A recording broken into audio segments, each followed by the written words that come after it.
कराची के जिन्ना अस्पताल की इमरजेंसी में 2 लाशें छोड़कर फरार होने का वाकये की सीसीटीवी फुटेज ARY न्यूज ने हासिल कर ली है।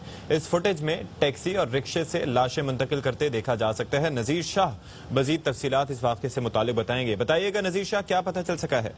आज वो देखें अशफाक, ये मामला जो है ये मुअम्मा बन चुका है। कौन अफराद थे जो ये लाशें लेकर आए थे, ये लाशें किसकी हैं, ताहाल ये पता नहीं चल सका है। लेकिन जिन्ना अस्पताल में जब इन लाशों को लाया गया था, उन तमाम चीजों की सीसीटीवी फुटेज हमने हासिल की है, जिसमें देखा जा सकता है कि टैक्सी और रिक्शे के जरिए ये दोनों लाशें अलग अलग वक्तों में लाई गई थी और इसमें टैक्सी और रिक्शे से लाशें स्ट्रेचर में मुंतकिल करते हुए देखा जा सकता है। मुतवफी के साथ आने वाले दोनों अफराद ने स्याह शलवार कमीज पहनी हुई है, जबकि एक टैक्सी ड्राइवर को भी देखा जा सकता है। दोनों अफराद जिन्ना अस्पताल में लाशें अंदर लेकर जाते हैं और लाश की मुंतकिली के दौरान ये अफराद परेशान भी दिखाई दे रहे हैं। इसके अलावा फोन भी इस्तेमाल देखा जा सकता है और पुलिस जरा का ये कहना है कि दोनों लाशें डिस्ट्रिक्ट वेस्ट से रिक्शा और टैक्सी में मुंतकिल की गई थी और पुलिस के पास कोई कंक्रीट एविडेंस भी हासिल हुआ है। इसी बिना पर एक पार्टी भी तश्कील दी गई है। इस हवाले से तफ्तीश हासिल की जा रही है और साथ साथ फिंगरप्रिंट भी गिराए जा रहे हैं ताकि कम से कम ये पता चल सके कि ये लाशें हैं किसकी। जी बहुत शुक्रिया आपका नजीर शाह।